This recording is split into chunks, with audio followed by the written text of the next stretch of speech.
So what did I say on my video yesterday? Springboks should probably keep things pretty much the same, shouldn't they? Rassie Erasmus, hold my beer. 10 changes to the side that will take on Australia in the second round of the Rugby Championships in this back-to-back series of games. All change for the Boks. Here's my thoughts. I've just seen the team. As you can see, I'm not in my usual surroundings. I'm in Liverpool, taking the kids for a day. They're on their summer holidays at the minute, so brought them for a little day out in Liverpool. And like every good dad, I've abandoned them for a bit, given them a little bit of money to go and entertain themselves, and stolen myself away to talk about the South African side. I want to know what you think about the South African side. Let me know in the comments. Get stuck in down below. Hit subscribe on the channel if you haven't already. As you can see, a lovely British summer day here. Looks like it could rain any minute, standard. Yeah, your thoughts. 10 changes, just the 10. New boys from last week given another go though. Elric Lowe and Sasha Feinberg and Gomazulu. I like that. And my rationale for thinking that things should stay the same, broadly speaking, maybe a few changes for the Boks, was that they've won back-to-back World Cups. What they haven't managed to do is have a really high winning percentage between World Cups. They've not won a Rugby Championship since 2019. I think what this selection demonstrates above all is the confidence that Rassie Erasmus and his coaching team have in the squad as a whole. They back any selection, any combination of this 33-man squad. They back any of them to go and do a job. And part of that might be the opponent they're playing in Australia, arguably at the lowest ebb, and part of that is just that this is a very, very deep squad. And part of this is a longer term journey that they're on towards 2027. So I get it. And the other thing I did mention, one of the rationale for not making too many changes is I did say, remember what happened after the first Ireland victory? They then took their foot off the gas a little bit.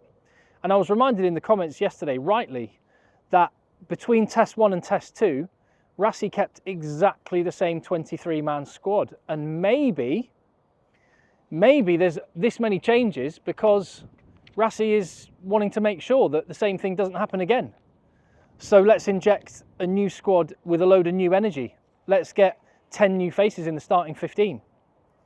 So where do we go on the story here then? By the way, the fact that I was like, don't make too many changes and Rassie has made 10 is probably, you know, if you needed any evidence of why Rassie Erasmus is a back-to-back world champion, and I talk about the back-to-back world champions on a YouTube channel when they announce the team, that's probably all the evidence you needed, isn't it? Have I said I'm Tim and this is Egg Chasers and thank you for watching and all that boring stuff? I have. I'll just get on with the team. So in the forwards, Elric Lowe, the only player in the pack that wears the same shirt that he wore last week. There was also another start for Pieter-Steph du Toit, the icon of a man that he is, but he wears the 7 jersey, as he was named to wear last week before the last-minute changes.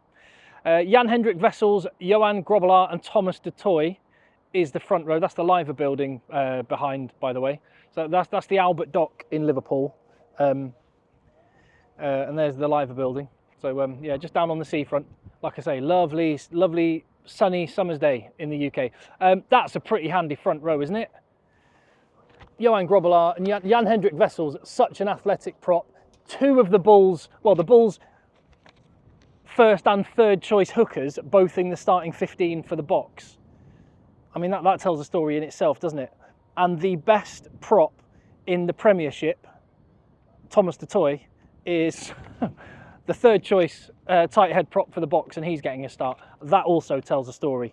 Salman Murat, captains. He's got a chance to prove some remaining doubters wrong. I thought he was quite good off the bench, actually, last week. But I'm still not completely convinced by him. Clearly, he's highly rated. And as a number 4, with Ruan Nokia getting a chance. And that's really cool. I'm pleased for him, because he deserves that.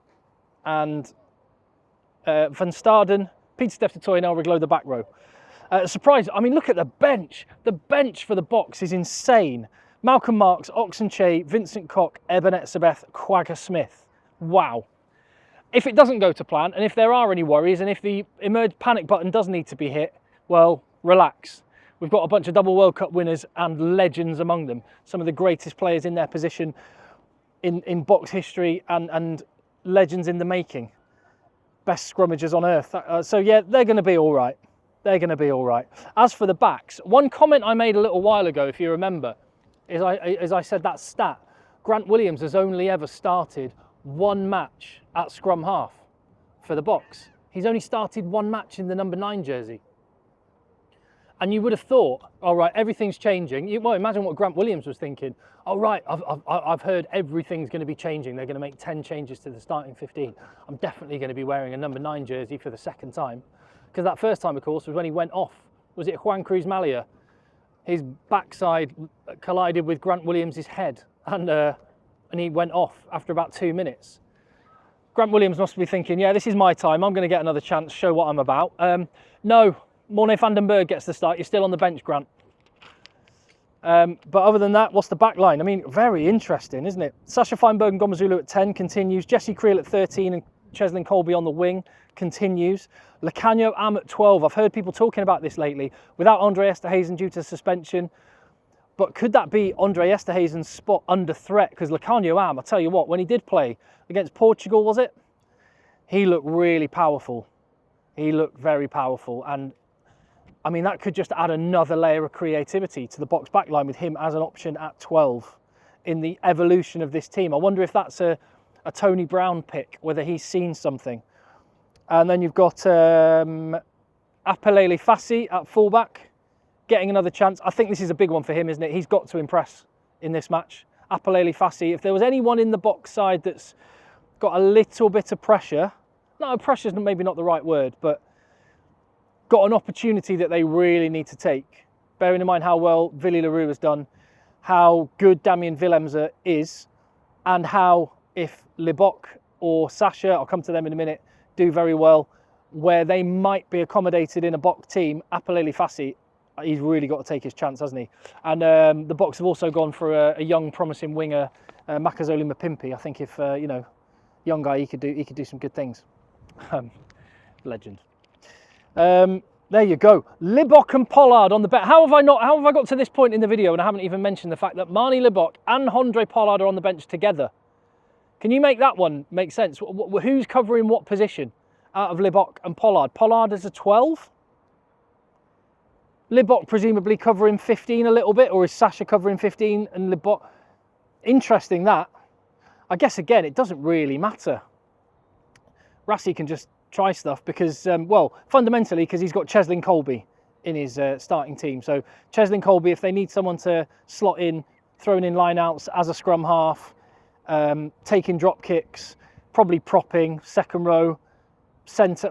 Cheslin Colby can do it all. He's a Swiss Army knife of a rugby player, and if he's in the squad, doesn't matter, pick whoever you want. But that is going to be interesting. Who's going to come on for who? What role are they thinking? I'm sure this is going to be a topic of conversation this coming week, but I'd love to know what you think. What were your initial reactions when you saw Marnie Libbok, Hondre Pollard, both on the bench? Interesting. Thoughts overall, though, in the comments, please. I guess one thing, I've mentioned this a little while ago. I mentioned this a few weeks back. With the players that the Boks have got, and actually New Zealand are in a similar position, I'd say, with the utility they've got in the players in the squad.